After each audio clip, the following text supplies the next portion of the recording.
Thank you so much for joining us to see this important film. I think it's Bobby's best book and most important book, and it's certainly my most important film. May I ask you a favor? If you like it, will you please share this after you see the film? It really is the only way that we'll get this out there. It's free for 10 days, and we're asking you to join us by sharing. Thank you for joining us in this mission.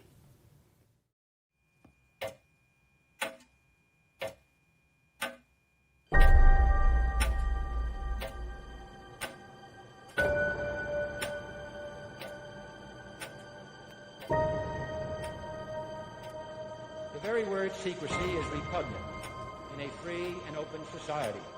The dangers of excessive and unwarranted concealment of pertinent facts far outweigh the dangers which are cited to justify it.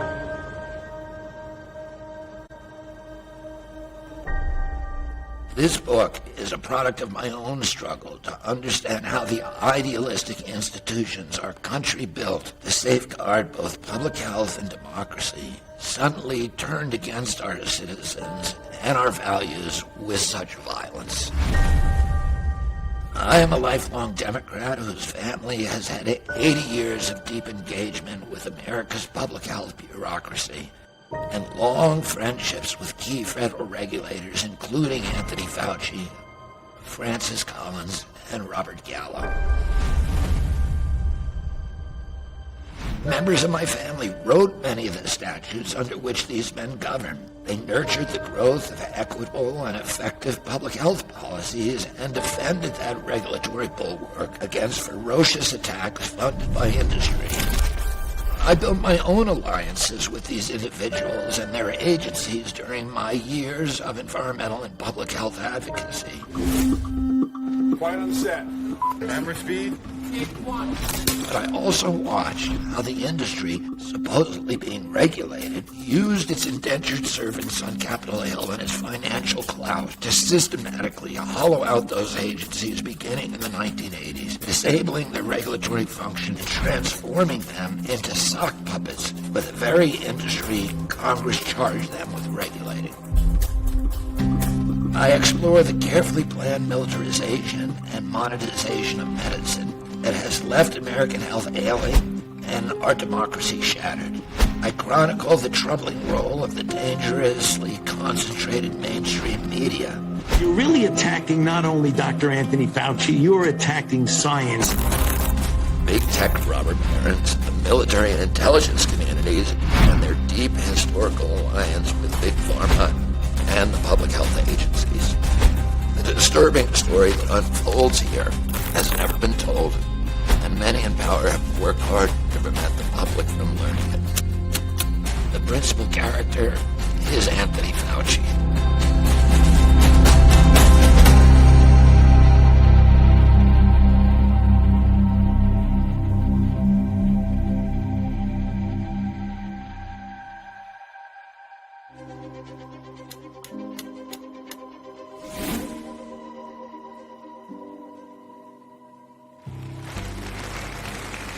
Today, I will be your Master of Ceremonies for Event 201. Today's scenario is going to simulate meetings of a multi-stakeholder group called the Pandemic Emergency Board. This board has been urgently convened by the World Economic Forum. In October of 2019, you have a tabletop simulation that is sponsored by who? The funders, the Gates Foundation, the World Economic Forum, Johns Hopkins School for Security, which is funded by NIH and Gates. The major hosts include not only Gates, but also Avril Haines, who's the former deputy director of the CIA. So what is the CIA doing hosting a simulation on public health? The CIA is not a public health agency. It is an intelligence agency. It does not do public health. The line between disinformation and misinformation is not always an easy one to find. We shouldn't be trying to control communication, but rather flood the zone. I certainly seen the value of communicating constantly on these issues so as to continue to deal with, sort of the vacuum that can be created in this circumstance. All of the disinformation that will be put out, it's going to be important to actually have a response to those questions. There are also intelligence sources identifying multiple foreign disinformation campaigns. Governments need to be willing to do things that are out of their historical perspective, or for the most part, it's really a war footing that we need to be on. It can happen quickly. A Marshall-type plan, don't mean to say that exactly, but a Marshall plan that can go into effect can stimulate change very quickly. The distrust relates to the health system more generally. A step up from the part of the government on enforcement actions against fake news. I think a couple of things we have to consider are, even before this began, the anti-vaccine movement was very strong.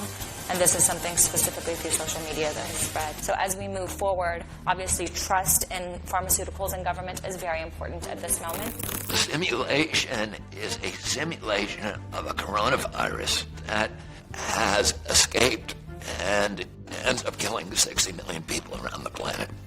The Chinese government knew of the escape of the virus by September 12, 2019.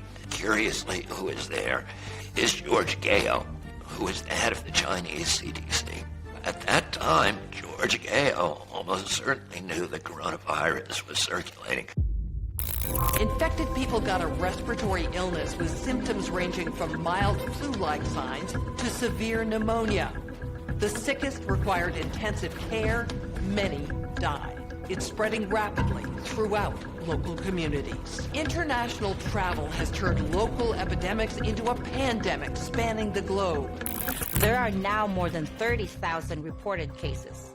Experts warn this may be just the beginning of a global problem. More than half of the recognized cases have required hospital care, creating a huge strain on healthcare systems. The fatality rate is about 10%. Because it appears the virus is readily transmitted through the air from person to person, essentially all people are susceptible. Experts agree unless it is quickly controlled, it could lead to a severe pandemic, an outbreak that circles the globe and affects people everywhere. 2 to 4 times more lethal than the 1918 influenza pandemic, the worst pandemic on record.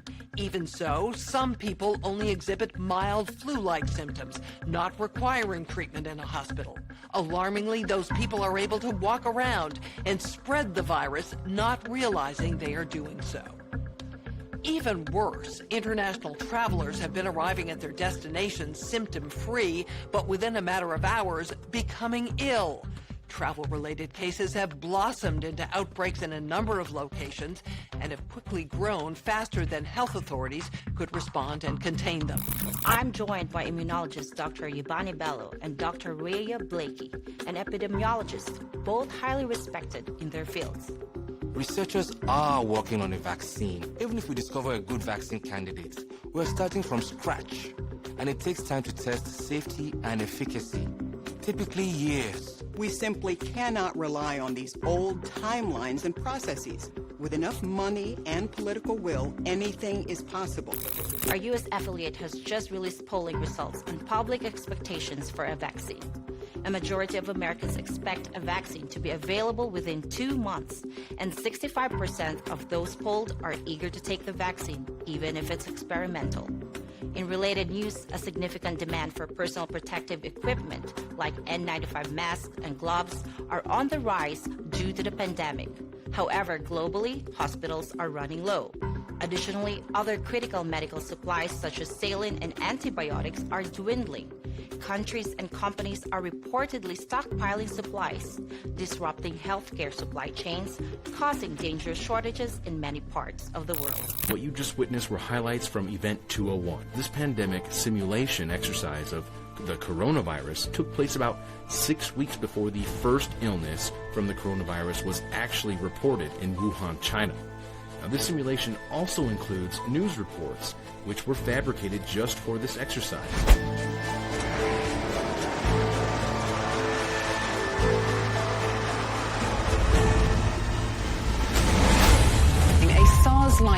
virus, which has infected hundreds in China, has now reached the United States.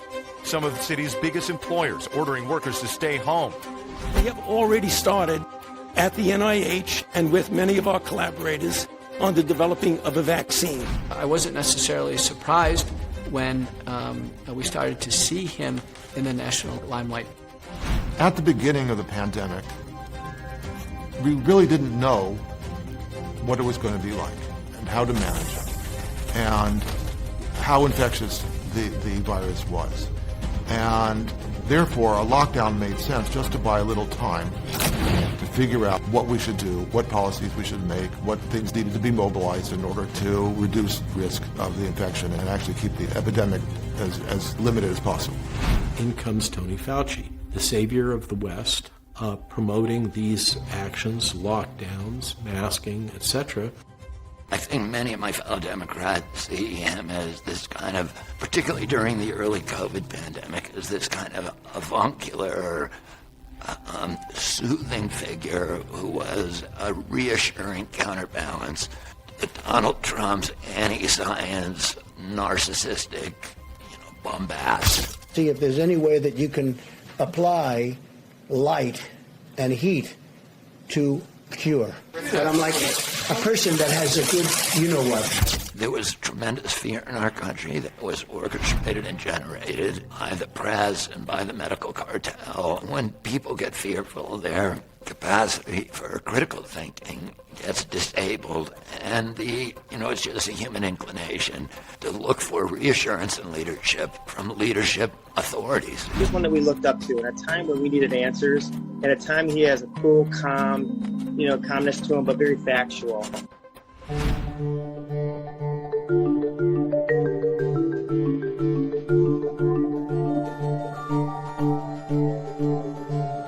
It's called the Fauci effect. I mean, it's nice, but in an era of the normalization of untruths and lies, it's what I symbolize. Consistency for integrity, for truth. My impression from him, because I had already been dealing with him for 17 years, and I had a skepticism about him because I knew that he was the architect of agency capture within the public health agencies. With the vaccine, as I use it, I say, help is on the way. It certainly is. But the fact that help is on the way should spur us even more to double down on some of the public health measures, the physical distancing, the universal wearing of masking, the staying away from crowds throughout the country. But we all thought we were going to die, that this thing was going to sweep through and devastate all of us, which became weaponized for lockdowns. It became weaponized as a rationale for massive infusion of fiat currency into the economy, for causing people to no longer be able to go to work, etc., etc. It became apparent after a while that the lockdowns are counterproductive. And in many ways, COVID restrictions were worse than COVID itself. And so we kept getting news updates. Well, the swimming pool is now closed down. The gym is now closed down. They use this fear to create the justifications for implementation of all these abrogations of personal liberties and civil rights. So such as shutting down businesses and causing them to get bankrupt. Tech companies have benefited massively from pandemic policies that make no medical sense, such as lockdowns, such as not letting us shop in person, not letting us be educated in person, locking kids indoors. Amazon is up 20% net revenue in the last 2 years. Google is up 20 to 25% net revenue. Microsoft is up 20-25% net revenue. Nintendo is up. All of them crafted or influenced lockdown policies that killed off human assembly, human commerce, human worship, human culture, and drove it all online. But it may interest you to know, that all the most rigorous scientific studies have found that masks don't prevent transmission of respiratory viruses. Masks have essentially no benefit. N95 was developed to protect construction workers from dust. Dust particles are removed by those 95% effectively. Dust particles are thousands of times larger than COVID viruses, SARS-CoV-2, and it's like putting ping pong balls through a chain link fence. 95% of the time, they're just going to go straight through. Dr. Fauci started out by saying correctly that masks don't do any good against respiratory viruses. He said it on 60 Minutes in I think it was March of 2020. Right now, people should not be walking. There's no reason to be walking around with a mask.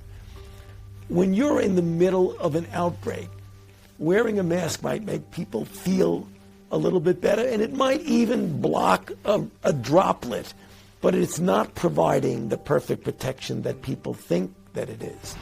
And in saying that, for once, he was actually reflecting the scientific consensus, right? But then a couple months later, he completely flipped. The head of the Chinese CDC, George Gao, having said suddenly, everybody's got to wear a mask, right? Everybody in the West has got to wear a mask, as in China.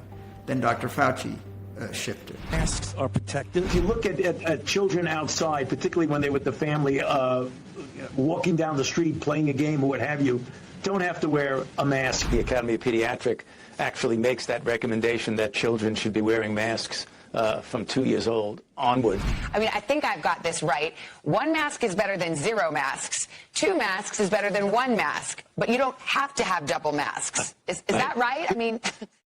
Then a couple months later, the World Health Organization shifted because they too had said correctly that masks don't do anything against respiratory viruses.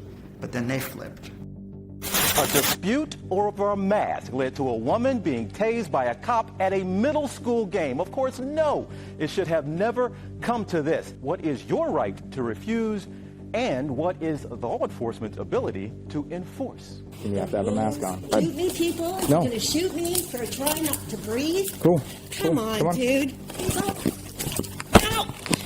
And there is Barack Obama dancing unmasked. He's been talking about the need to get a vaccine and all the other stuff. I don't think he wants to break from the CDC. What's interesting is I haven't heard the CDC commenting about this yet. Masks are pretty magical, and they don't have much downside.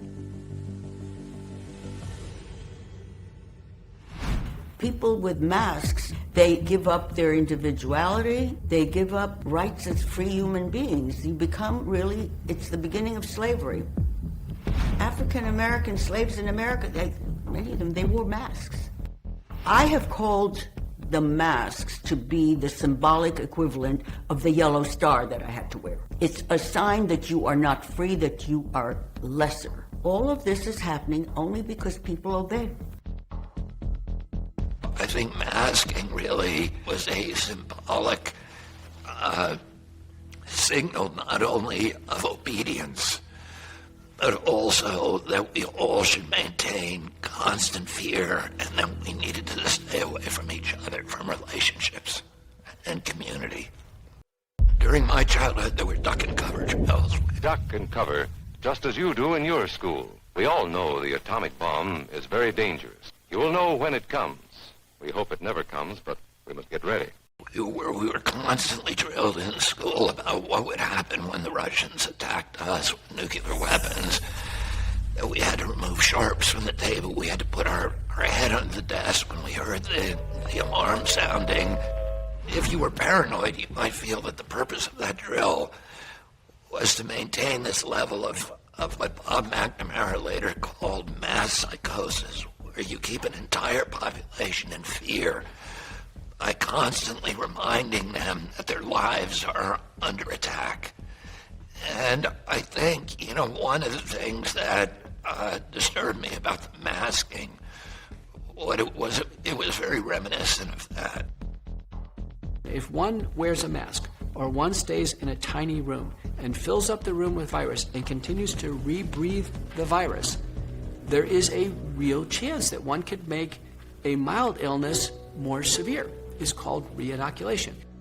We had gotten a call from Presbyterian Village saying one of the workers contracted COVID. And this was the characteristic pattern in 2020. Remember, the senior citizens in nursing homes, they weren't going out and getting COVID. They were sitting ducks. They were already locked down. And in fact, a worker gave COVID to my dad. We are hearing stories of patients going in the hospital, being locked down in isolation, never seeing their loved ones again, and then dying in the hospital alone. We don't get to eat dinner with them. We don't get to sit with holidays for them. Memorial Day, Father's Day, Mother's Day.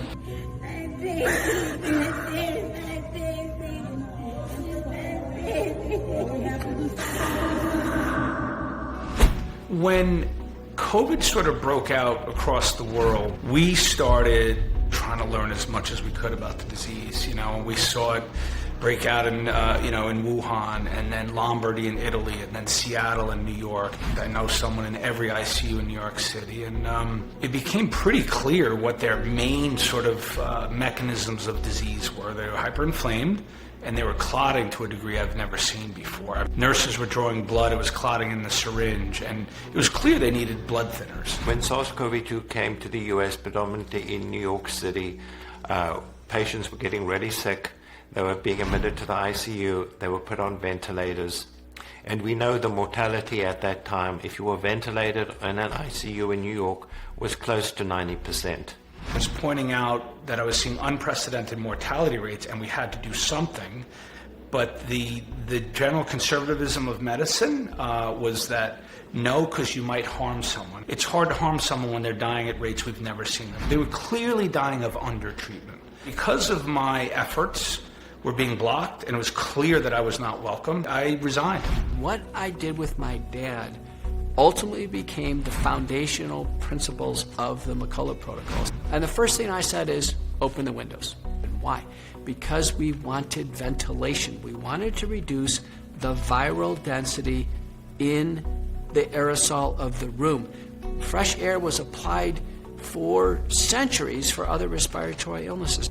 Step 2, the Indian Medical Society for doctors had already mandated hydroxychloroquine as a standard of care once-a-week prophylaxis. Zinc 50 milligrams a day had a supportive role. Vitamin D, 5,000 international units. Vitamin C, 3,000 milligrams a day. Quercetin, 500 milligrams twice a day. By July of 2020, there had been 9 studies of clinical trials, not randomized, of hydroxychloroquine, some by itself, some used with azithromycin and zinc and so on. Every one of those studies showed benefit. The totality of those studies, all analyzed together, showed about a 50% reduced risk of hospitalization and a 75% reduced risk of mortality. Now, these studies are all studies of outpatients, people who get COVID and are treated within the first 5 or 6 days, or started treatment within the first 5 or 6 days. It was a very clear set of data, about as clear as one could ever hope to get. And yet, Fauci's in the Oval Office saying this is a game changer. And next thing you know, everybody in the country is starting to give it. Supplies are starting to fill hospitals, and they're all giving it. That the data shows that remdesivir has a clear-cut, significant, positive effect in diminishing the time to recovery. This will be the standard of care. When I was looking at this data with our team the other night, it was reminiscent of 34 years ago in 1986 when we were struggling for drugs for HIV. And we did the first randomized placebo-controlled trial with AZT, which turned out to give an effect that was modest. But that was not the end game, because building on that every year after, we did better and better. There's a novel pathogen, and Fauciism always dictates that for some strange reason you throw the most toxic drugs imaginable at it, and you make one of them the kind of reigning king of treatment.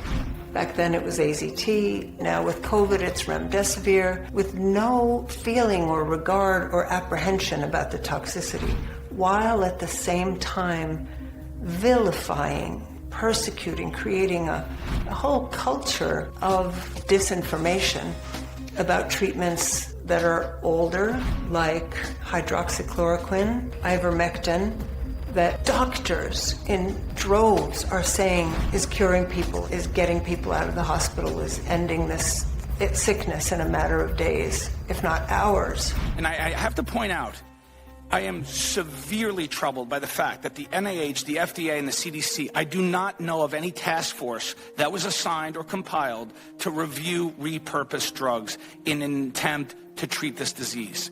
Everything has been about novel and or expensive pharmaceutically engineered drugs, things like remdesivir and vaccines.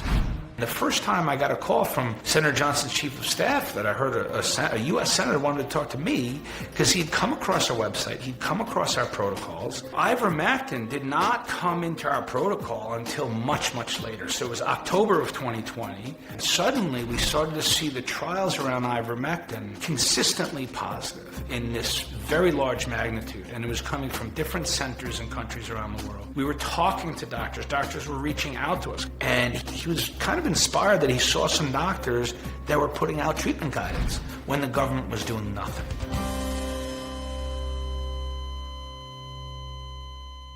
My entry into the COVID arena, you can say, came about when I saw Pierre Corey's testimony to the State Senate in December 2020. I only saw it on the 26th of December, and I prepared a rapid review and submitted it to the UK authorities on, I think it was the 4th of January. I also sent it to colleagues at the World Health Organization and asked them to pass it on to the COVID team at WHO. And when I didn't get a response by the 7th of January, what's reasonable in a public health emergency, and that is to disseminate information in whatever means possible. And so I did a video appeal to the UK Prime Minister. Dear Prime Minister, my name is Dr. Tess Laurie, and I'm the Director of the Evidence-Based Medicine Consultancy in Bath. I have recently authored a report called Ivermectin for Preventing and Treating COVID-19, a rapid review to validate the Frontline COVID-19 Critical Care Alliance's conclusions. The good news is that we now have solid evidence of an effective treatment for COVID-19. It is called ivermectin. In connection with its findings, I sent an urgent correspondence to Mr. Hancock and other members of Parliament on Monday the 3rd of January. Unfortunately, I have not yet had a reply, and due to the urgent implications of the report, I'm trying to reach you via this video. Please may we start saving lives now. I was invited to give a lecture at an international conference on ivermectin. And on the third day, a PhD named Andrew Hill gave a lecture and said that he was from the WHO. And I reached out to him, and Andy and I became very fast and close colleagues. And he was as taken with the data as we were. I was introduced to Andrew Hill by Dr. Pierre Corey in that first week of January. He had been working with Pierre Corey to present the evidence to the NIH that week. Pierre said, you really must meet him. He's the WHO consultant working on ivermectin, and Andrew Hill agreed to be on the team with us. But then that weekend, his own review was published on a preprint server. Now, this was a great cause for concern because it was clearly rushed. It was very poor quality with all these obvious flaws. I emailed him and I said, Andrew, this is going to cause immeasurable harm. Please retract this review and let's talk. I can help you correct these errors. I'm in a very sensitive position here. I'm trying to do... Whose conclusions are those on the review that you've done? Who's not listed as an author, who's actually contributed? Well, I don't really want to get into... I think it needs to be clear. I would like to know who are these other voices that are in your paper that are not acknowledged. Genocide has a say in the conclusions of the paper, yeah. So they have a say in your conclusions. Yeah. With the FDA regulations is predicated by the fact that there's no effective alternative therapy. So if ivermectin and hydroxychloroquine were declared effective treatment for SARS-CoV-2, it would have invalidated the vaccine. The vaccines would not have been allowed to get an EUA. The suppression of early treatment through the press and through various government outlets, including the FDA, is a crime. We have a significant, unnecessary burden of loss of life due to the withholding of early treatments, including treatment with hydroxychloroquine and ivermectin. It has caused unnecessary human death. We're so sort of hypnotized by those names, the New York Times, CNN. This is CNN. We're mesmerized by that based on their long records as widely recognized, authoritative, reputable news sources. There was that amazing face-off between CNN and Joe Rogan when some of their lying heads had said that he was taking horse paste. You have individuals like Joe Rogan, for example, who don't want to take an experimental vaccine but will take horse dewormer. Rogan telling his 13 million Instagram followers that he was treated with several drugs, and he included ivermectin on the list, a drug used for livestock. Joe Rogan, he came down with COVID. He says he's been taking the livestock dewormer ivermectin. That was an attempt to take him down and to misrepresent ivermectin. And he fought back because that's in his nature. Does it bother you that the news network you work for out and out lied, just outright lied about me taking horse dewormer? Calling it a horse dewormer is not a flattering thing. I get that. It's a lie. It's a lie on a news network. You're working for a news organization. If they're lying about a comedian taking horse medication, what are they telling us about Russia? What are they telling us about Syria? Do you understand that that's why people get concerned about the veracity of the news? The reliability of the media, a recent poll that says it's almost at an all-time low. We should look at news sources that are outside of this matrix of treachery, because it's there in order to accept advertising and lobbying money from established corporate sources, which means it has to operate compliantly and in alliance with the government. So you're not going to get honest information from those sources. So they kept saying ivermectin is a horse paste. Well, when he got, of course it's not. It's kind of a miracle drug, and they were even thinking it could cure cancer before COVID happened. And then COVID happened, and then they had to demonize it right away because it's cheap. Nobody can make money off ivermectin. It's a generic. And so the company that invented it, Merck, they can't make money off it because now anybody can make it. There is an alternative media. That is true. It is something that has emerged very suddenly and recently, right? Joe Rogan represents that. Jimmy Dore represents that. Podcasters have basically filled the breach that's been left by the left press. There will always be some outlets, I think, that try to tell the awful truth. And we learned something else about COVID. One day the test is positive, the next day the test is negative. A week later the test is positive, a week later the test is negative.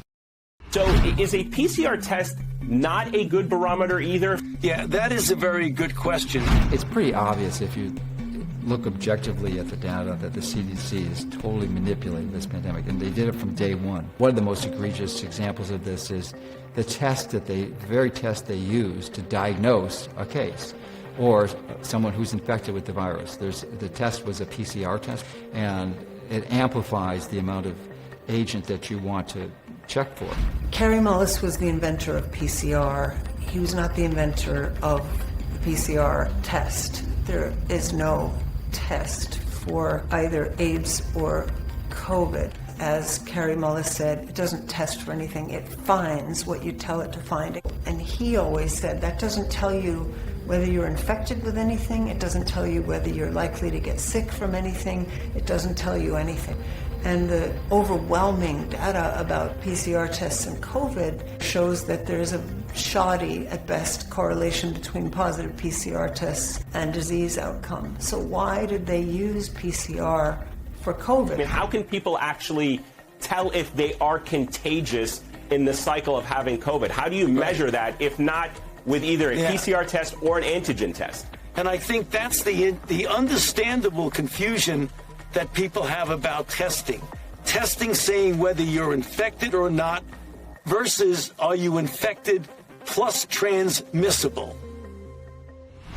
COVID began in China as a pneumonia, And for some reason, we were reading in the papers that something like 53 people in Wuhan, China had some kind of novel pneumonia they hadn't seen before. And because I'm alert to propaganda, I got very anxious. I thought, why are we reading about pneumonias in China? We don't ever read about pneumonias in China. Why are we reading about these?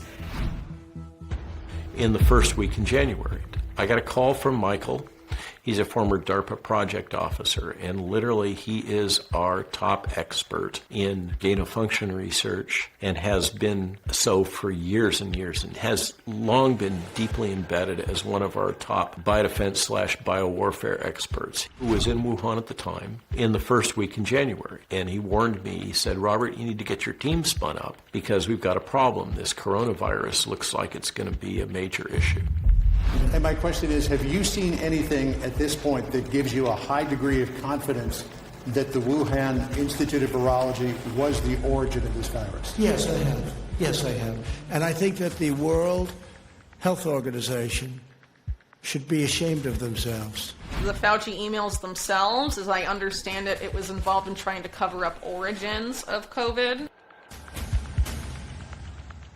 and trying to say it was a zoonotic origin, and there's no way the lab leak theory had any credence to it. At 2:47 in the early morning of February 1st, 2020, 4 hours after his loyal grantee, virologist Christian Anderson, informed Dr. Fauci that he and other leading biologists believed that the genetic sequence was highly unlikely to be the product of natural selection, Dr. Anthony Fauci fired off a carefully worded email to Catholic. Dr. Fauci's other emails from that evening suggest that he was intensely worried that the Chinese experiments that may have created this striation and novel coronavirus would bear his fingerprints. I first heard about this amazing story concerning the use of burner phones by Jeremy Farrar, Tony Fauci, and Francis Collins right after the initiation of the outbreak from the memoir that Jeremy Farrar, who's the head of the Wellcome Trust, one of the largest sources of funding for British biotechnology and vaccine development.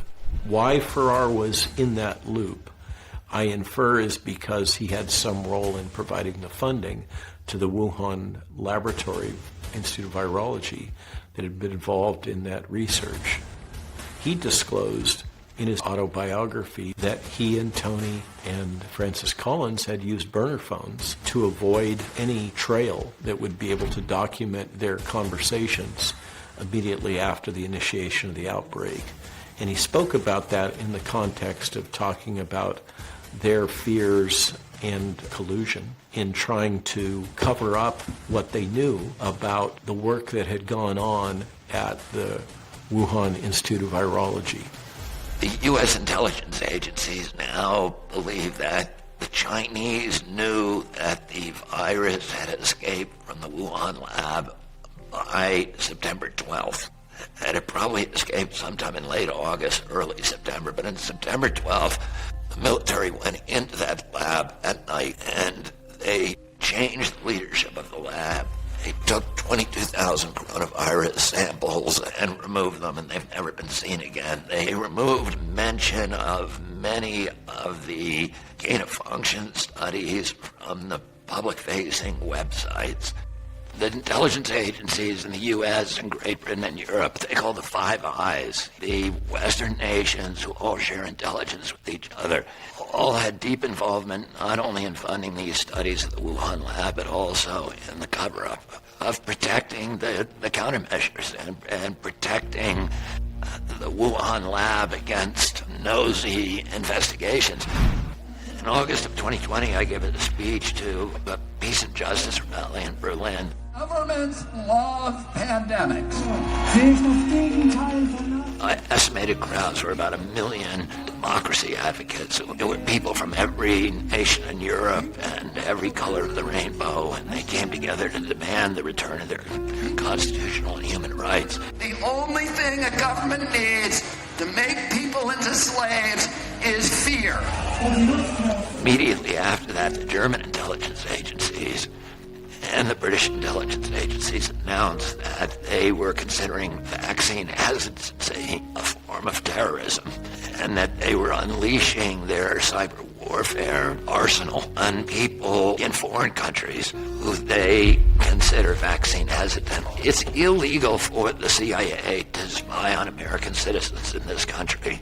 But the way that the CIA has always gotten around that stricture is by outsourcing the spying on U.S. citizens to the Five Eye nations like Great Britain and Germany, with whom they share the intelligence. So they don't have to spy on, us. They can get the Brits and the Germans to do it, and then they can get the intelligence that way. And it's disturbing that, that people are simply questioning government policies, important government policies that affect the health and well-being of millions and millions of American children and adults, are treated as enemies of the state. Is this very famous French microbiologist and clinician Didier Raoult, who actually published some of the earliest data showing the effectiveness of hydroxychloroquine. Hydroxychloroquine is effective against the multiplication of 4 different species of coronavirus in cells. That may be a very good candidate to treat the patient. Reported that not only it works on patient, but also that there was a clearance of the virus in 4 days. But again, this was going against the narrative. Previously, hydroxychloroquine was available over the counter in France. To censor him and silence him, this was removed from over the counter. Propaganda always entails censorship. It must. Because propaganda, again, does not seek to persuade. It seeks to push you, to jolt you into a particular point of view. So it doesn't try to make arguments. It doesn't try to make a reasonable case. It doesn't use reason at all, actually. It tends to be a kind of almost neurological manipulation. Now, because propaganda doesn't tolerate argument, it always entails extremely rigorous censorship of the counter-narrative. It must be vilified, it must be condemned, it must be blacked out. Will you provide a list of every website and hashtag that Facebook content moderation teams have discussed banning on the Task platform? I would be happy to follow up with you or your team to discuss further how we might move forward on that. But will you commit to providing the information you have logged on the Task website about content moderation that your company has undertaken? Yes or no? Senator, I think it would be better to follow up once I've had a chance to discuss with my team what any sensitivity around that would be. We could, of course, subpoena this information, but I'd much rather get it from you voluntarily. But I think let everybody take note that Mr. Zuckerberg has now repeatedly refused to provide information that he knows that he has and has now acknowledged. Just to clear up one point, I mean, my understanding is that these vaccines do not modify your DNA or RNA. So I think that's just an important point to clarify. If I'm getting anything wrong here, of course, correct me. But no.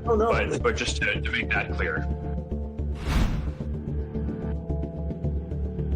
I share some caution on this because we just don't know the long-term side effects of basically modifying people's DNA and RNA to directly encode in a person's DNA and RNA, basically the ability to produce those antibodies, and whether that causes other mutations or other risks downstream. But the real kicker is right here in the policy where Facebook says it would remove any content that, quote, claims the COVID-19 vaccine changes people's DNA. Dr. Fauci collaborated with Mark Zuckerberg. There were emails between them, and this is a complete conflict because Facebook is invested in the vaccines. Google is invested in the vaccines. They have a conflict of interest. Microsoft makes the vaccine passports. And yet Dr. Fauci, who's not supposed to be coordinating health policy with for-profit stakeholders who have a conflict of interest, he was taking input and apparently aligning his message with what these tech bros wanted to have happen. In 2020, many of the Gates, Fauci HIV vaccine trials in Africa suddenly became COVID-19 vaccine trials as the unprecedented tsunami of new COVID-19 plunder began flowing through Dr. Fauci to the same disciplined legions of the virology caste. The one-size-fits-all approach to solving the problems of poverty and disease is a failed approach. Poverty is the result of a complex conspiracy of economic factors, of cultural factors, of food production, of political issues, and governance issues. The idea that you can come in with a technological intervention and solve the problems of human poverty is a dangerous myth. And one of the great injuries that I think that Tony Fauci and Bill Gates have perpetrated is steering the World Health Organization away from its traditional concerns with economic development, with agriculture, with local governance and education, those holistic issues of developing locally rooted solutions to local problems of poverty and health, and steered the WHO toward the kind of single preoccupation with vaccines. And we're taking things that are, genetically modified organisms, and we're injecting them in little kids' arms. We just shoot them right into the vein. The Bill Gates apparatus, they're worse than colonial powers, because the colonial powers at least built some infrastructure that was useful and helpful. And pharmacolonialism specifically is you will have nothing to say about how to treat illness in your country. That will be dictated by us. And once we've put our dictatorship into your country is effectively invaded in a sense. It's colonized by us. And I saw that when I crossed Africa, that there were CDC vans, and wherever they had shown up, went to the top of each government, not hard to do, corrupted the government. One of my email contacts told me that in the town where he was from in Zambia, hydroxychloroquine is over the counter, and yet it had disappeared from the shelves, that somebody came in and bought up all of the hydroxychloroquine. You have to understand that in Africa, hydroxychloroquine is an anti-malarial. It's used for malaria. It's called Sunday because it's taken once a week. Sunday is a typical day. It's like a vitamin virtually in those countries. And yet suddenly it disappeared off all the shelves, and there were bonfires outside of the town. The wait is now finally over for the people of the United States. And according to the authorities, the first phase of the highly awaited Pfizer-BioNTech COVID-19 vaccine rollout is all set to start from Monday onwards. The U.S. Army General Gustav Perner, who is currently acting as the Chief Operating Officer of the government's Operation Warp Speed program, said on Saturday that the first shots of the vaccine campaign will be administered as early as Monday morning. We expect 145 sites across all the states to receive vaccine on Monday, another 425 sites on Tuesday, and the final 66 sites on Wednesday, which will complete the initial delivery of the Pfizer orders for vaccine. So the first thing you might want to say to my African American brothers and sisters is that the vaccine that you're going to be taking was developed by an African American woman. Early on, after the vaccine rollout began, we began to see a wave of deaths, particularly in senior citizens and elderly, who were the first people to get the vaccine. And one of these deaths was Hank Aaron, who I knew was, the MLB superstar. A high drive in the deep left center field. Buckner goes back to the fence. It is gone. And Hank Aaron did a press conference at CDC's urging in Atlanta, which is the home of CDC. He did a press conference in which he got the vaccine on TV, telling African Americans, you need to do what I do. The vaccine is safe. Here, I'm going to take it in front of you. Well, 17 days later, he died. And I wrote an article saying his death is part of a wave of deaths that we're seeing in elderly. after vaccination. I didn't say that his death was caused by the vaccine because I can't say that. Scientifically, I didn't have the information to be able to say that, but I could say with certitude and scientific certainty that his death was among many deaths that were being reported immediately after vaccination. Well, I was attacked by CDC and by the New York Times and USA Today and all of the television networks and news organizations around the world. Now remember, the NFL has a vaccine mandate. Aaron Rodgers develops COVID-19. Wait a minute, you took the vaccine. He's like, no, I didn't. I didn't take the vaccine. I got COVID. He got the McCullough protocol. He goes on with Pat McAfee. I got the McCullough protocol. I got through it. Thanks, Dr. McCullough.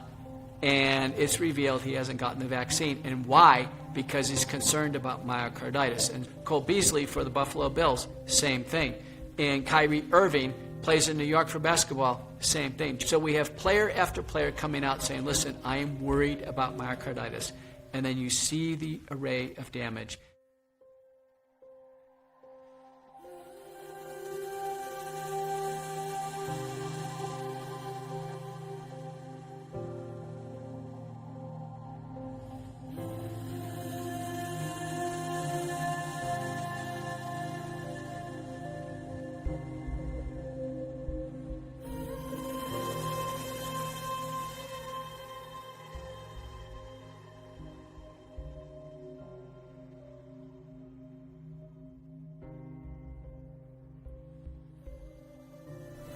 Baker County High School senior is in the hospital after collapsing on the tennis courts. Breaking new details on the deaths of a high school soccer player. Finland, Denmark star man Christian Eriksen collapsing towards the end of the first half. The Kennedy High community mourning tonight after one of their high school football players died. A South Carolina high school football player has died after collapsing at football practice. Star college basketball player collapsing on the court. We want to warn you, the video may be difficult to watch. Florida Gators star Keontae Johnson collapsing during the game. A West Catholic high school student has died after collapsing during a football scrimmage. On mile 8, she suddenly felt fuzzy and blacked out. 17-year-old Ryan Jacobs' heart stopped. Unexpectedly collapsed on the field. Megan went into cardiac arrest. Collapsing during Friday night's football game.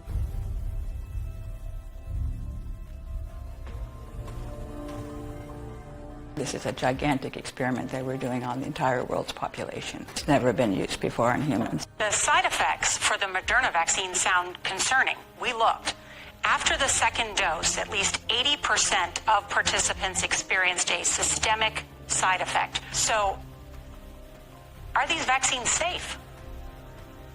Well, the FDA, not being pressured, will look hard at that. The FDA is the gold standard of regulators, and their current guidance on this, if they stick with that, is very, very appropriate. They have been working on this technology for a long time, but they've had a lot of problems with it. They haven't been able to get it to where it can work. It's too toxic. And they see this as a tremendous opportunity. And Fauci sees it, Bill Gates sees it. They've been heavily vested in this mRNA technology as a new revolutionary concept in biology, in medicine.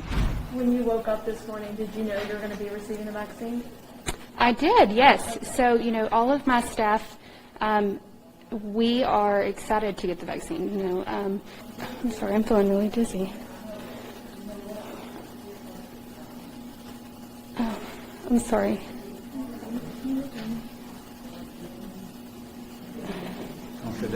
Oh.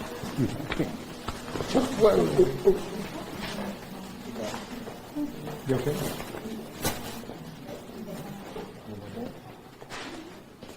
The mRNA vaccines work by taking genetic material in the vaccine that's encapsulated in a little microscopic particle and having that particle infect your cells, and that means that the particle is transferred from the outside of your cells to the inside, so it uses your cells, your body, to complete the vaccine manufacturing. It's completed by your body's genetic machinery and not the manufacturer's. The mRNA that I was working with and the inventions that I came up with are fundamentally different from what's being used in the current product, in that I was producing what is close to being a natural RNA, What's being used in the emergency use authorized products from Moderna and Pfizer-BioNTech are not natural RNAs, so they are related to what I'd originally envisioned, but also different. And those differences seem to have contributed to the risks and toxicities. Messenger RNA is made by our cells every single day. It's made by our DNA. And what messenger RNA does is it's a delivery of a recipe. The DNA has a recipe that it writes on the messenger RNA, because remember, it takes messages. So it has a recipe on the front of it that says, make this protein for healing this muscle. And the messenger RNA then goes over to the ribosomes, which is the factory, and it reads the recipe on the front of the messenger RNA and creates the protein, which then goes out into the body and goes over to the muscle that's been injured and hurt and repairs it. That's normal DNA, messenger RNA, that happens every day, every minute in our cells all day long. One of the fascinating and terrifying things we've seen over the last 2 years is that there have been more injuries and deaths reported from COVID shots in the official VAERS systems, Vaccine Adverse Event Reporting System, than for all vaccines combined over the last 30 years. All the vaccines, hepatitis, measles, polio, DPT, you name it. There have been more injuries and more deaths in the last 2 years from COVID shots. In September of 2000, when I started investigating problems associated with vaccines, there were about 8,000 VAERS reports per year. The last time I looked before COVID, it was about 35,000 reports per year. And if that's somewhere between 1 and 10% of actual injuries, we could be talking about somewhere between 350,000 and 3.5 million people who are actually injured and were unfamiliar with filing a VAERS complaint. There are a number of reasons that it's underreported. It's a very cumbersome system. It's difficult to use. It's difficult to get data in. And it takes time. And clinicians are reluctant to put data into the VAERS system. So there should be a much more proactive system where the federal government, if they were interested, would more closely track the adverse events related to these vaccines.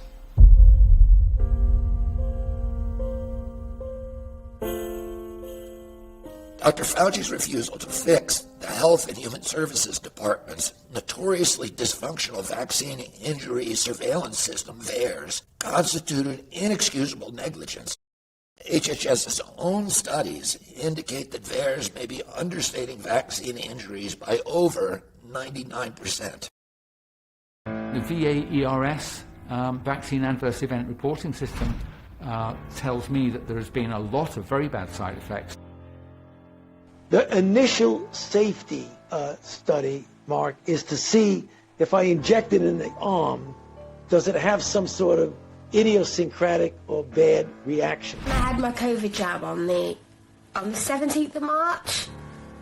That left me with seizures and I was paralyzed. It's left me with tic attacks. Got my COVID vaccine, Pfizer, on Monday, and Thursday I have Bill's palsy. There's another element to safety, and that is if you vaccinate someone and they make an antibody response and then they get exposed and infected, does the response that you induce actually enhance the infection and make it worse? And the only way you'll know that is if you do an extended study, not in a normal volunteer who has no risk of infection, but in people who are out there in a risk situation. I'm so scared.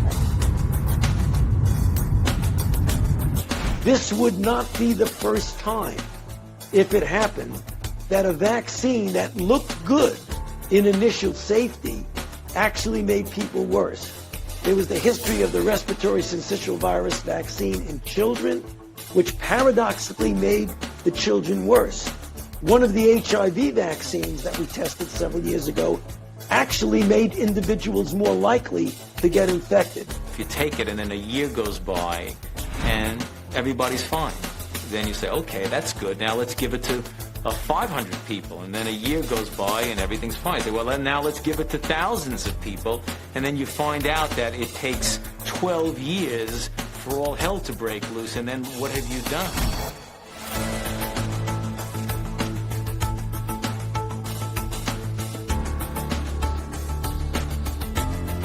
The university is requiring all students and workers to get vaccinated and verify the status of their booster vaccination by the date of January 21st. Mario, you have to show proof you're vaccinated. You can't eat indoors at Philadelphia restaurants and bars. Big changes ahead for restaurants and many other businesses in Chicago beginning tomorrow. Vaccination mandate goes into effect. If you want to eat out or work out in 3 suburbs, you have an extra week before you need to flash that vax card. Please get vaccinated. My daughter took that shot yesterday in Las Vegas and she's dead. She took the Pfizer vaccine and she's dead.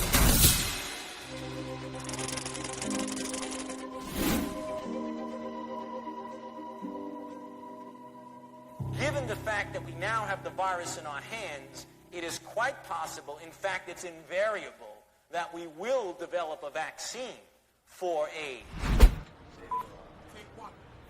Fauci's reign begins in 1984. Everything changes in 1984.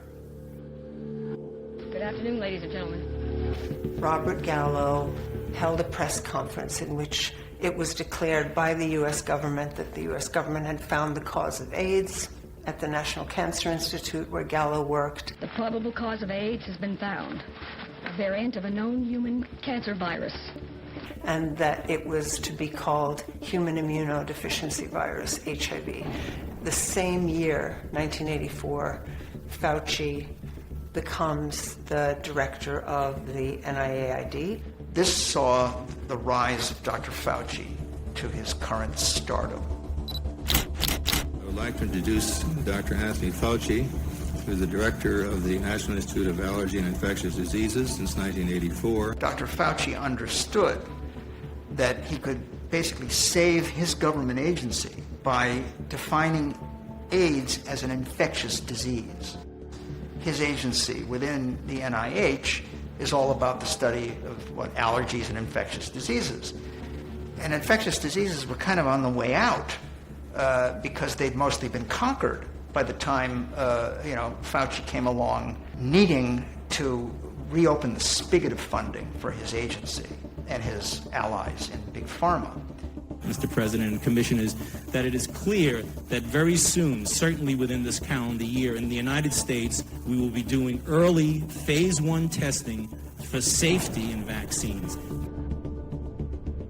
We have NIH-funded, federal government-sponsored vaccine evaluation units. It's a good collaboration between industry, the federal government, and academia. What's not known to most people, and would be surprising to many, not all, is that Dr. Fauci and others at the NIH are in partnership. They have patents, pharmaceutical patents, and they're in partnership with the companies. Their official job is to serve the public interest. But that has been sort of set aside, brushed away as if that's only a formality. The 1980 Bayh-Dole Act allowed NIAID and Dr. Fauci personally to file patents on the hundreds of new drugs that his agency-funded PIs were incubating, and then to license those drugs to pharmaceutical companies and collect royalties on their sales. My uncle Teddy deliberately and purposely brought in as his chief administrative aide Terry Byrne, who was the first openly gay administrative aide on Capitol Hill. He was also the first openly HIV-infected administrative aide on Capitol Hill, and this was very controversial at that time because people were terrified of being exposed even to people who they believed were maybe infected with HIV. Think about it. Here we had this new disease that you could have without being aware of it. This gave rise to media scare stories about getting AIDS from toilet seats and stuff like that. The public seems to have its toughest time in separating fact from fiction. Can children contact AIDS by drinking fountains? I would like to know if you can contact AIDS by kissing, touching, or just being around someone that has the disease. Well, as you know, there have been reports that the virus can occasionally be found in saliva. And in New Jersey, officials say that they will allow school superintendents to suspend students, teachers, or other staff who are suffering from AIDS. There is considerable talk about mandatory reporting of all AIDS cases and required blood tests, and much agonizing over the question of quarantine.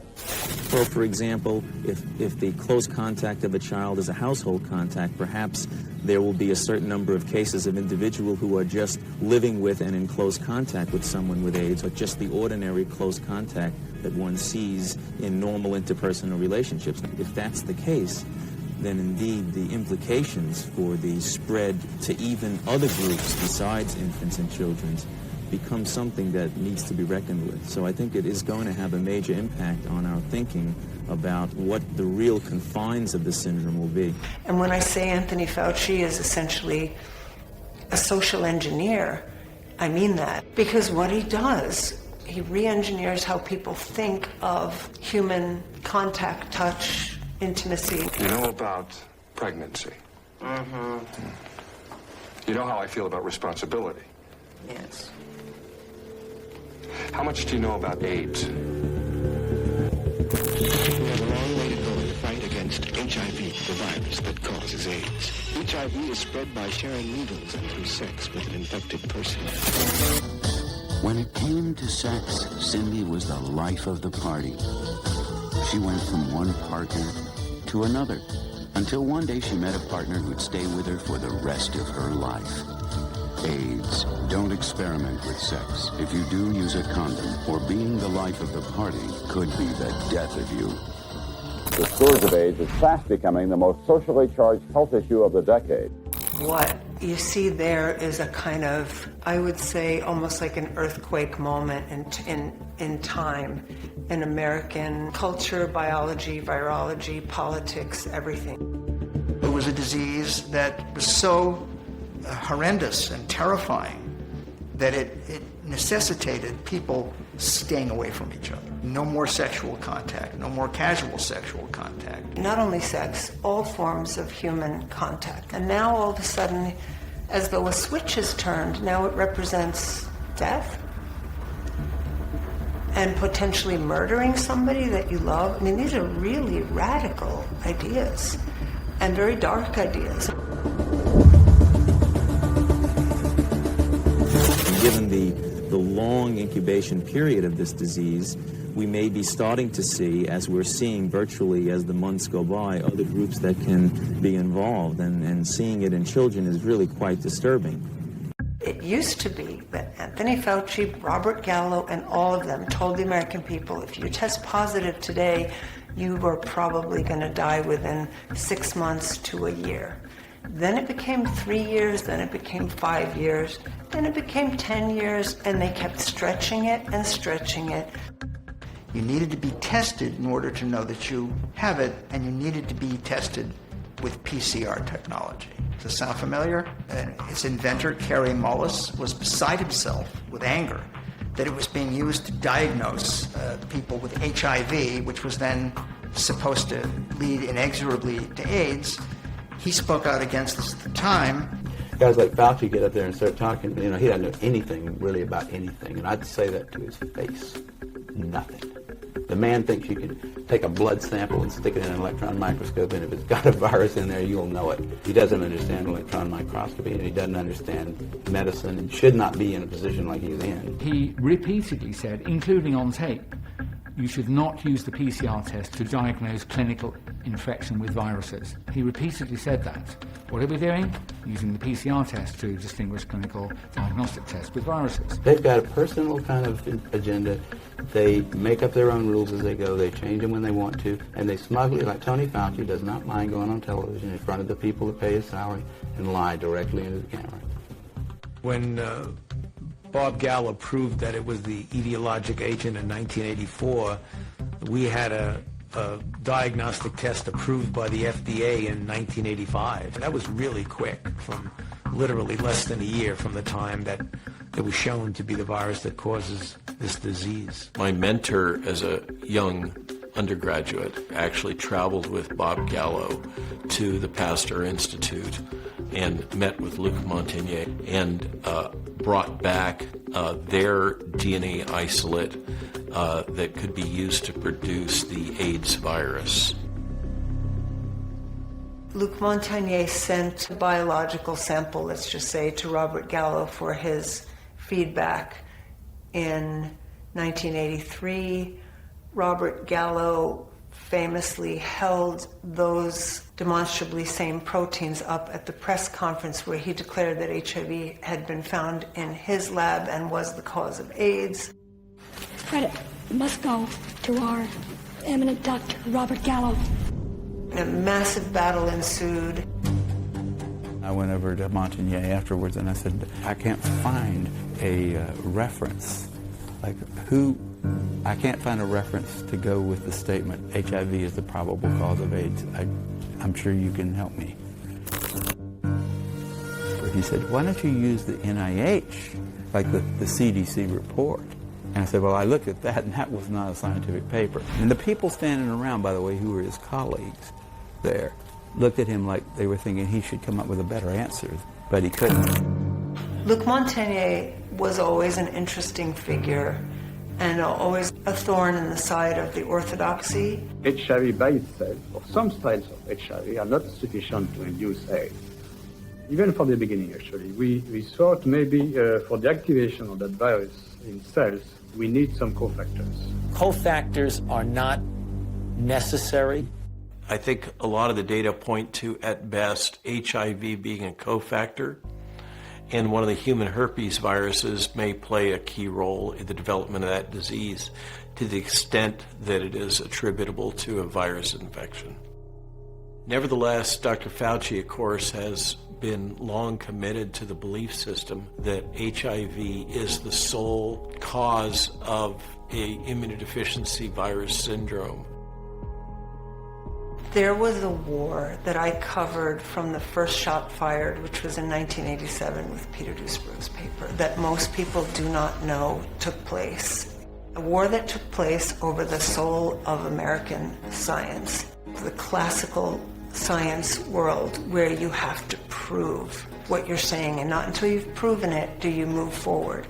And the postmodern, post-Faucian, industrial, hyper-monetized, hyper-propagandized, non-scientific world.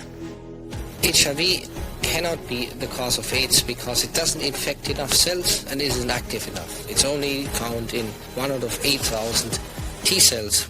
It's really unfortunate because what he's doing, he's creating a tremendous amount of anxiety in the people who are infected because they think that there's some conspiracy among scientists against them.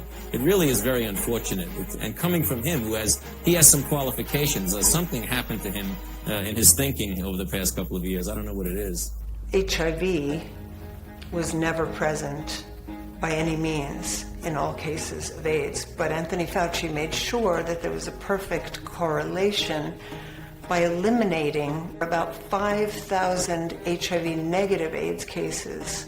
There was a conference in Amsterdam in the early 1990s, an AIDS conference. Doctors started to go to the podium in a session where they were talking about HIV-negative AIDS, and they began to say, yeah, I have some too. A clinical AIDS patient has every symptom but tests negative on every test, no matter how many times they test.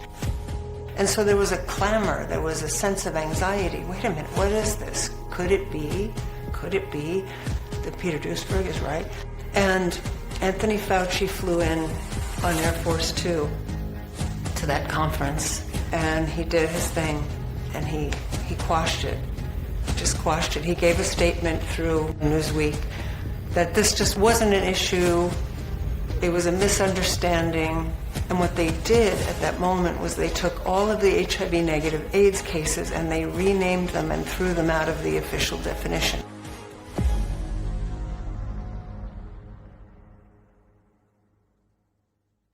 In a brazen move to explain away the anomaly of AIDS without HIV, Dr. Fauci declared that the unexplained AIDS cases represented a new disease.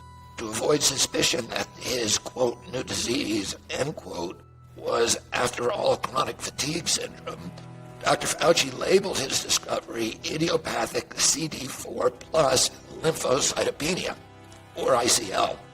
In this tongue twister, idiopathic means of unknown source.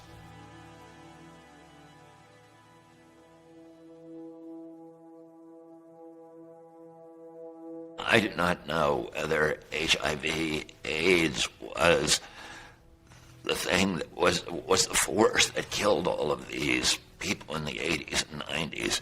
What we do know is that there was a deliberate, purposeful effort that was orchestrated by Tony Fauci, a crusade to silence dissidents, to make sure the debate didn't happen, to make sure that science that challenged the official orthodoxy was suppressed, that people who voiced that science had their careers destroyed, that they were silenced, that they were vilified, that they were marginalized, that they were ridiculed, that they were made radioactive. The publisher said, you know, this is the Vietnam of our generation, so I'm going to designate a column. And I became the editor of that column and often the writer of the column. Frustration over the AIDS crisis spilled over into a big protest today at City Hall in Manhattan. More than 2,000 people demanding action. An estimated 1 million people in the United States have HIV. That number could grow exponentially starting tomorrow. Fire Fauci. We need drugs. Release the drugs.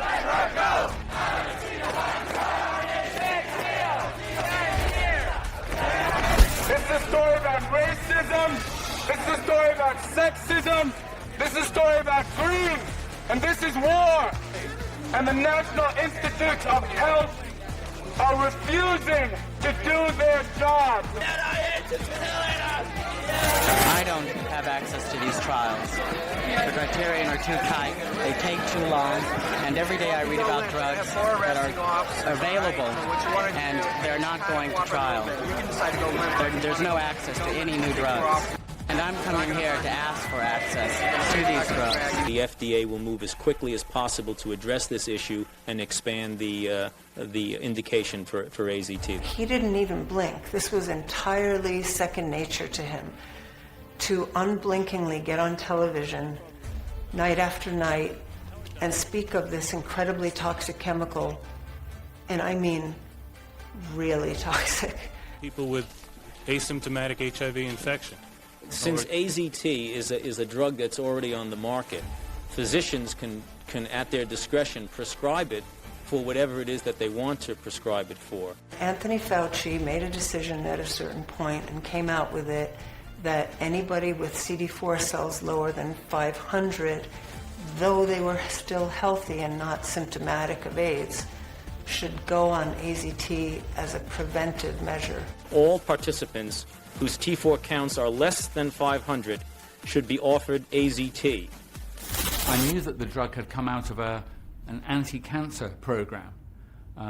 Basically, it's a modified nucleic acid. Our DNA and RNA are made of these little chemical bases, and when you modify some of them, they can jam the machinery of cells replicating. That's how a lot of chemotherapy drugs work, and this is just the same. One person I interviewed, his brother was perfectly healthy and had been persuaded to go on a high dose of AZT, and he was dead within a year, but also his face melted away. It's like Hiroshima. Very powerful radiation. He was diagnosed. He had advanced AIDS, near death, just months to live, massive infections in his lungs, all over his body, Kaposi sarcoma lesions on his skin, high titers of the virus all throughout his body.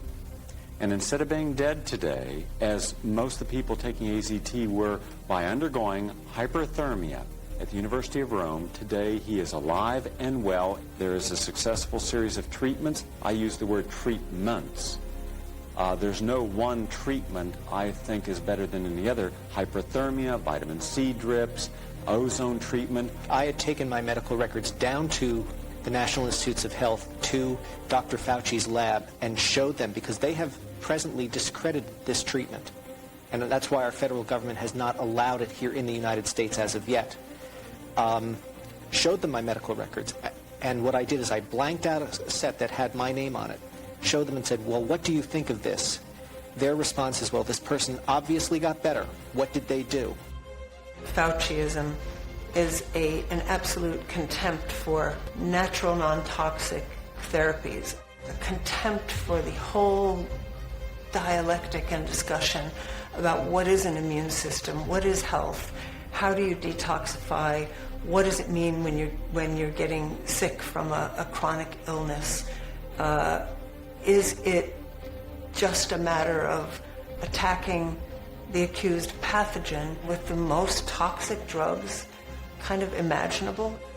AZT at the time was the most toxic drug that had ever been put in a capsule and given to human beings.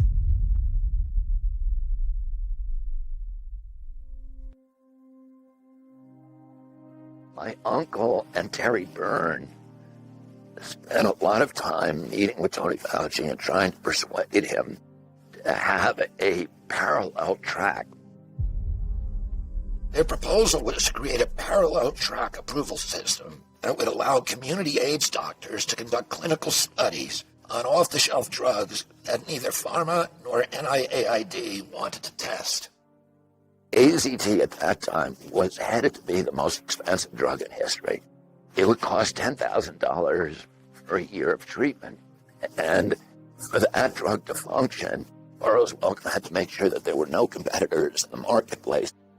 Part of the strategy for the NIAID, for Anthony Fauci, and for his partners at Burroughs Wellcome was to make sure that those drugs did not get FDA approval because it would have killed AZT.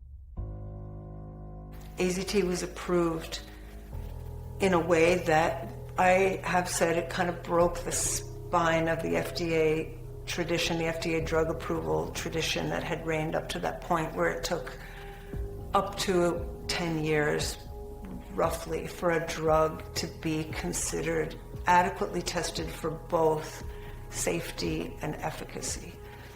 I don't think the FDA drug approval process prior to that was probably all that safe or great, but at least it was something. You had to prove safety if you're the FDA, and you had to prove efficacy for a new drug. That all ended with AZT. When I was at the Wellcome Research Labs, I was very proud to be in a place that had discovered the first drug that became allegedly useful for AIDS. I knew that they'd found a new way to use an oncology drug, and I thought, well done to them. I had no idea. I was like 28. I'm just very happy. I'd never heard of Dr. Fauci at that time. I didn't know it was expensive, and I definitely didn't know it was that it was really poisoning people.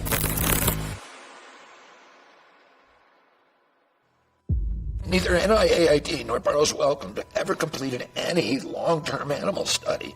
Burroughs Wellcome financed Dr. Fauci's fast-track human trials, fragmenting their study groups in 12 cities into small cohorts, making safety signals difficult to detect.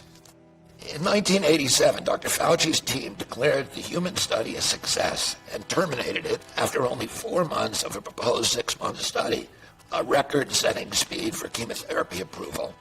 That 4-month observation period was far too short for researchers to detect side effects that would occur in patients taking AZT for years or even for a lifetime. Arthur Ashe died, and when Rudolf Nureyev died, and many other friends of mine who died during that period, during the 80s and 90s of AIDS, my assumption was that AIDS was killing these people. I was completely unaware, really, until I wrote this book, that there was an alternative narrative. Many doctors and scientists and activists believed that it was actually the majority of those men were dying because of AZT poisoning.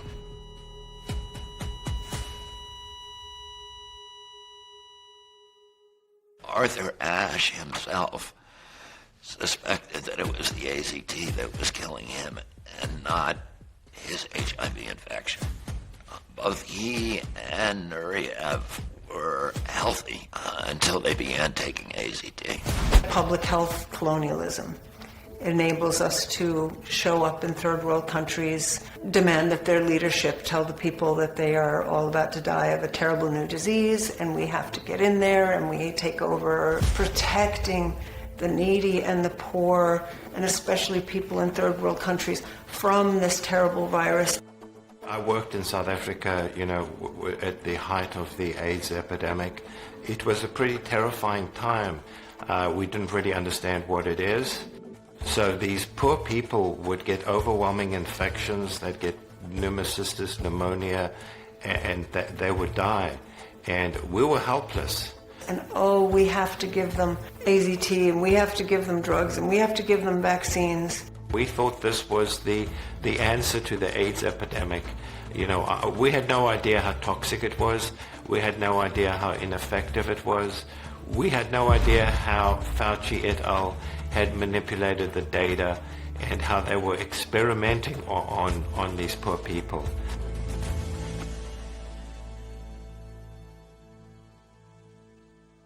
I had an intense interest in Africa when I was a little boy.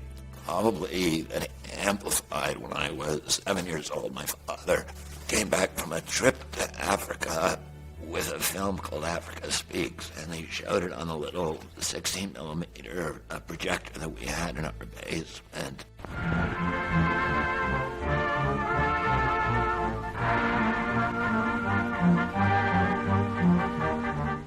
And I just fell in love with the continent. I ended up going to Africa beginning in 1964 many, many times. I met over my lifetime with many African leaders, including Jomo Kenyatta, the first president of Kenya, Julius Nyerere, the long-term president of Tanzania, Nelson Mandela, many, many, many other African leaders. And I had a fertile interest in the problems of how U.S. aid and foreign assistance can sometimes exacerbate problems, political problems, cultural problems, the problems of hunger and poverty, rather than alleviating them. And, a sensitivity to the idea that we need to be willing to listen to local leadership, and that we need to nurture community-based solutions. There are certain things that one thought one knows. HIV equals AIDS equals death. And one of the things that became clear, and actually rather disturbing, was the fact that there was a view that was being expressed by people whose scientific credentials you can't question. It seemed to me that there had been a determined effort to exclude their voice, to silence it. So let me ask you about HIV and AIDS. Right. Why did it take so long for medical researchers to realize there was a connection? Well, when you say a connection, David, what do you mean a connection? HIV leads to AIDS. Oh, that was, well... But I thought for a while people didn't recognize that was necessarily the case. Well, that we'll call denialists who are really off the radar screen, so we wouldn't even go there. He brought 24 scientists to Pretoria. I was there. 12 on one side of the issue, 12 on the other side of the issue. He wanted to hear all around the table what everybody thought and make a decision. How am I going to handle HIV, AIDS, public health, antiretroviral regimens and so forth in South Africa? I listened and heard the whole story told about our own country. It seemed to me that we could not blame everything on a single virus. It's remarkable that he's still alive, we'll just say, his health minister. She had plastic lemons and pieces of garlic hurled at her because she had said garlic, lemon, olive oil is good to drink every day if you want to strengthen your immune system. Pharma-funded activist group, they showed up and pelted her. The cruelty, the bullying, the culture of just absolutely viciously going against anybody who spoke about natural remedies or the immune system or the human body. Studies in unborn fetuses in which the mother is given AZT to determine whether or not you can prevent the onset in that 30 to 40% of newborn infants who become infected from an infected mother. Get the virus, never mind the person, never mind the life. And that's Fauciism.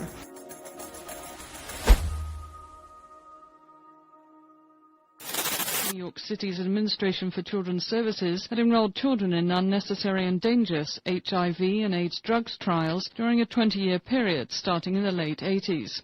Anthony Fauci helped arrange for the drug companies to get access to children in foster homes in 7 states. There was a children's center in New York, in the Bronx, called Incarnation Center, where foster children or children who were considered to have AIDS through PCR tests that were inaccurate were put in this medical center, and they were used for experimental drugs.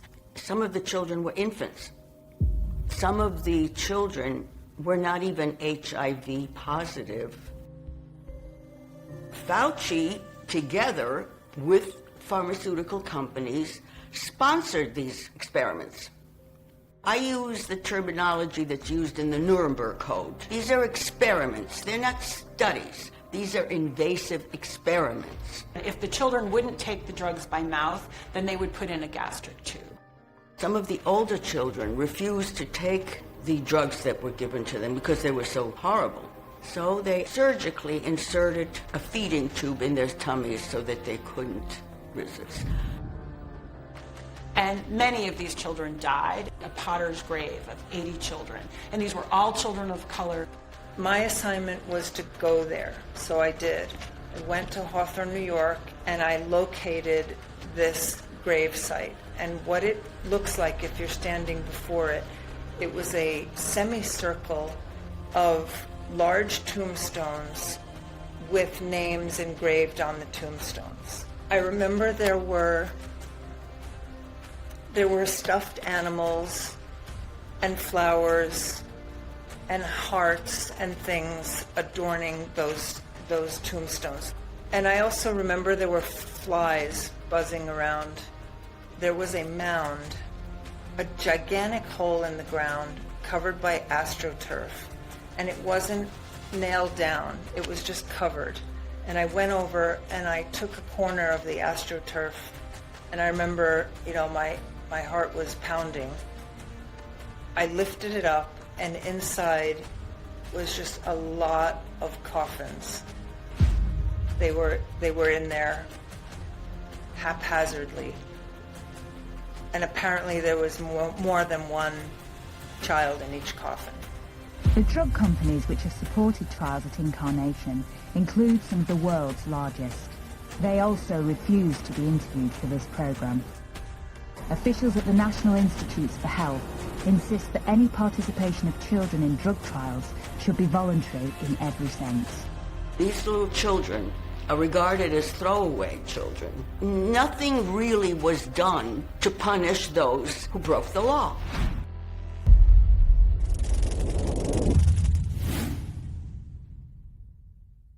Well, I visited the State Institution for the Mentally Retarded, and I think that particularly at Willowbrook that we have a situation that borders on a snake pit. I remember very well when I was 11 years old, my father kicking down the door of the Willowbrook State School, which he called a snake pit, because they were doing experiments on children with intellectual disabilities. The children live in filth, but many of our fellow citizens are suffering tremendously.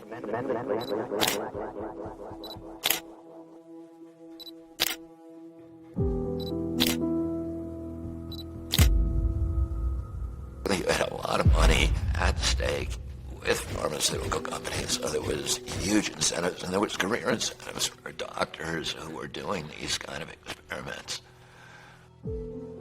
Most people cannot imagine that there are people, especially medical doctors, which Dr. Fauci is, can disregard the humanity of people, including children. It was a horrific abuse, and because it was government-sponsored together with pharmaceutical companies, they had kind of free reign. New York State and New York City provided the children.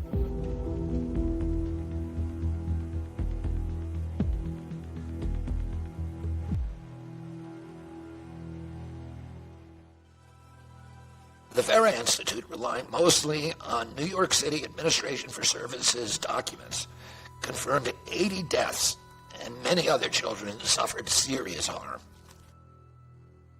The 1986 Act was created and signed into law by Reagan.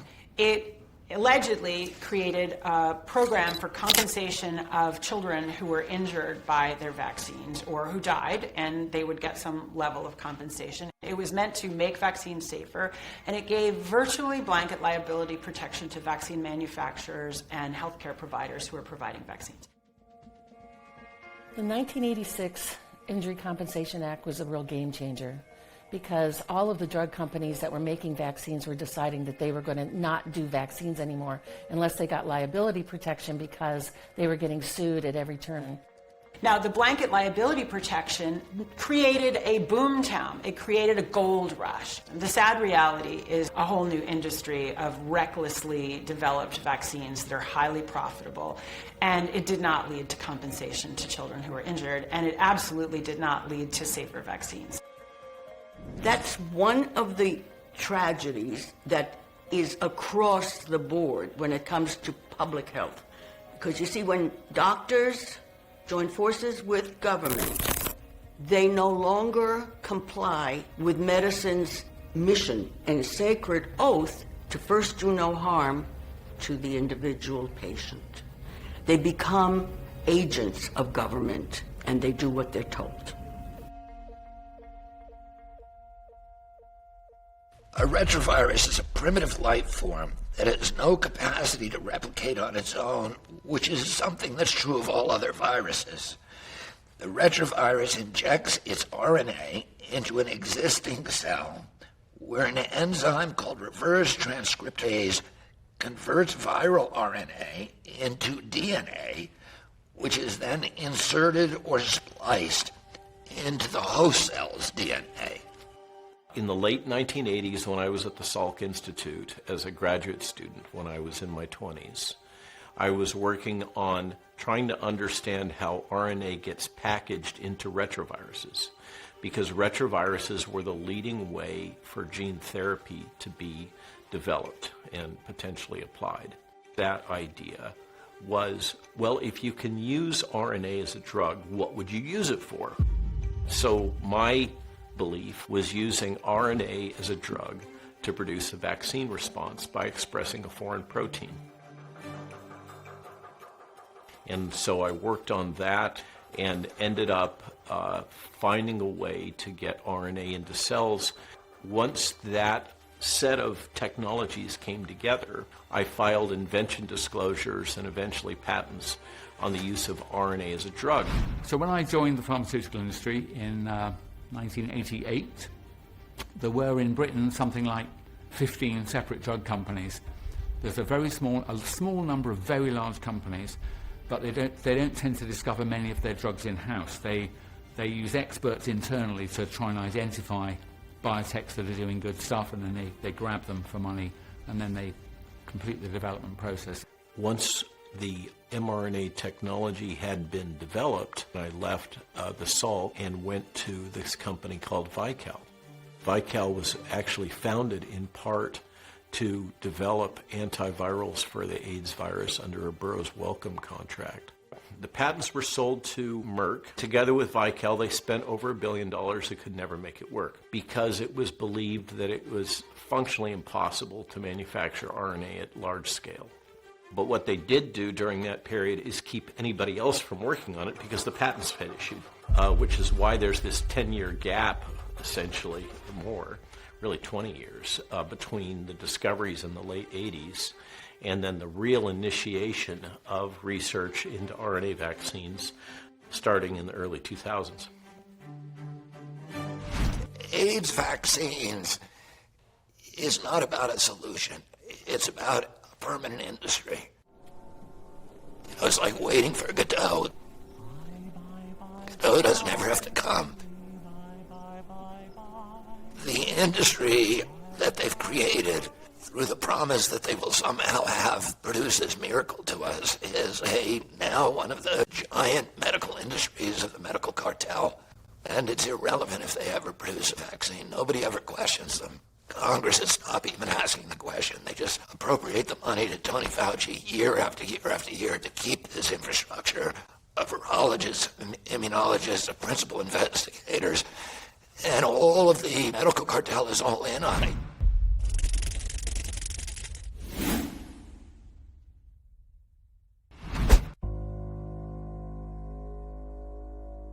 He had a bunch of international global health leaders that he invited to his home that was showing everyone in the tour of the house. And he said, "Could I have some time with you in my library, in this amazingly beautiful library?" And it was there that he said, "You know, Tony, you run the biggest infectious disease institute in the world, and I want to make sure the money I spend is well spent. Why don't we really get to know each other? Why don't we be partners?" Our interactions and our collaborations became closer and closer with tuberculosis, with HIV, with the vaccine trial. The Department of Justice asked the federal trial court in Seattle to fine Gates a record $1 million a day for antitrust violations. Judge Thomas Penfield Jackson ruled that Microsoft had violated the 1890 Sherman Antitrust Act prohibitions outlawing monopolies and cartels. If you go back and look at Bill Gates' business history as the first top executive and founder of Microsoft, it's quite clear that he was very interested in acting as a monopoly. We've all seen the footage of him testifying as he's rocking back and forth in a chair with his arms crossed in a kind of a rather odd behavior.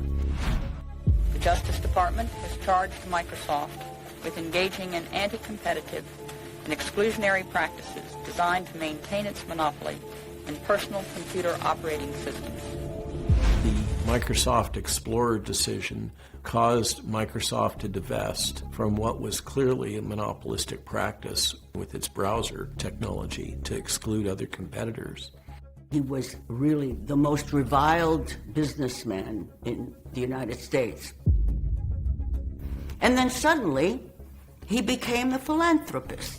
What he's done is taken his toolkit that he's developed in the pressure cooker of competition in the IT sector and turned those same practices towards public health, and functionally has monopolized public health through his philanthropic giving that isn't really philanthropy.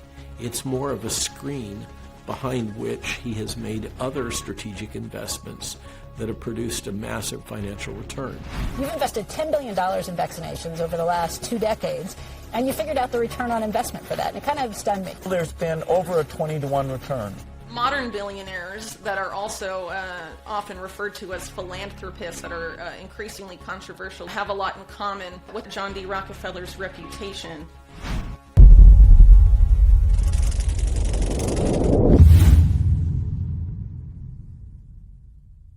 Prior to the beginning of his rebranding as a philanthropist, John D. Rockefeller was very much hated by the American working class for a variety of reasons. A large part of it being how he treated workers, but also his business style and the interest in his family and particularly himself in consolidating power. In 1910, John D. Rockefeller really kind of took over medicine, particularly the medical schools. And they redirected medicine to be totally focused on pharmaceutical interventions and also various surgical procedures. In other words, to make it a real business. The Rockefellers are involved in everything. The World Health Organization, both Rockefeller and Gates.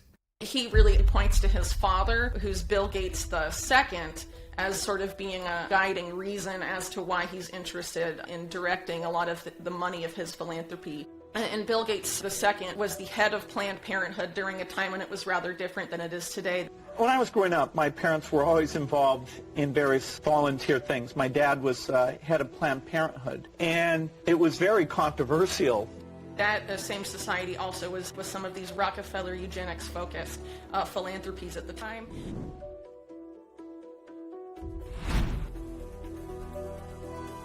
The very, very wealthy form foundations to eliminate their tax requirement. Foundations don't have to pay taxes. So they simply move their business under the flag of foundation, and then they're exempt from tax, and they gain huge control because they're distributing money to all sorts of non-government agencies. But they get to decide exactly who to give money to, what kind of policies to support, and guess what? In the meantime, they're shoveling in money for themselves. The president of the Rockefeller Foundation, Dr. Rajiv Shah, joined the Gates Foundation in 2001, and in Africa, he directed the International Finance Facility for Immunization. Using sleight of hand, the IFFI enriches Gates Pharma partners with Western financial bonds by passing the cost to future generations in poor countries.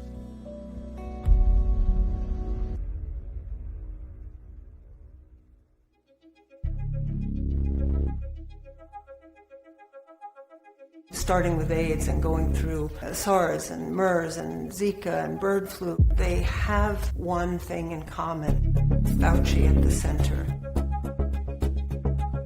We did SARS in 2002, MERS 2003, bird flu in 2005, H1N1 2009. This is the same playbook, different virus. If you look at Anthony Fauci's tenure at NIAID, specifically after the 2001 anthrax attacks, he was responsible for the massive funding of numerous biosafety labs throughout the United States, several of which have engaged in gain-of-function experiments during that period of time. 24 hours after he received both the seasonal and swine flu vaccines, he was hospitalized. If you really look at the scientific data, it is unclear why that happened. Clearly, the risk of the complication of the disease is greater than the risk of the vaccine. Ended up being very, very fraudulent studies. I got a hold of that transcript, and I published excerpts from it in Rolling Stone and Salon simultaneously. And immediately there was a storm of controversy pressuring Rolling Stone and Salon to take down the article. You get deplatformed if you tell the truth or if you say anything that challenges government orthodoxies. And they made a show of looking through a series of briefcases and files to try to find what they were looking for, and they said, "We'll send them to you."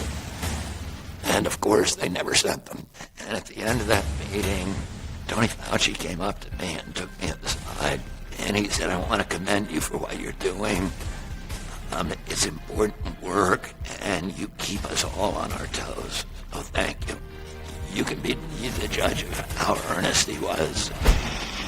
Because he was considering a commission to look into ill effects of vaccines, and somebody, his name is Robert Kennedy Jr., was advising him that vaccines were causing bad things, and I said, "No, that's a dead end. That would be a bad thing. Don't do that." Soon after this announcement occurred, those gentlemen killed the Vaccine Safety Commission. There's no doubt in anyone's mind there will be a surprise outbreak. It was laying the groundwork for what they needed to do with the fear-based messages to put everybody on high alert, to actually have everybody start talking about this pandemic. Here you have the government regulatory agency collaborating with a pharmaceutical company to keep secret the results of clinical trials on a drug that is now mandated to virtually everybody in America, for which the company has no liability. So no matter how grievously you're injured, no matter how reckless or negligent their conduct, you can't sue them. My wife Jill heard about this website that listed adverse events by batch. So she looked up the How Bad Is My Batch website and dialed in the batch numbers that I had received, and it turned out that my second dose was a batch that was known to have a very high number of adverse events and deaths based on the VAERS system. I speak about this being the largest experiment ever done on human beings. At a very fundamental level, we have no understanding of what we've done, and yet we have taken this synthetic molecule that's not really RNA, and administered it to the global population.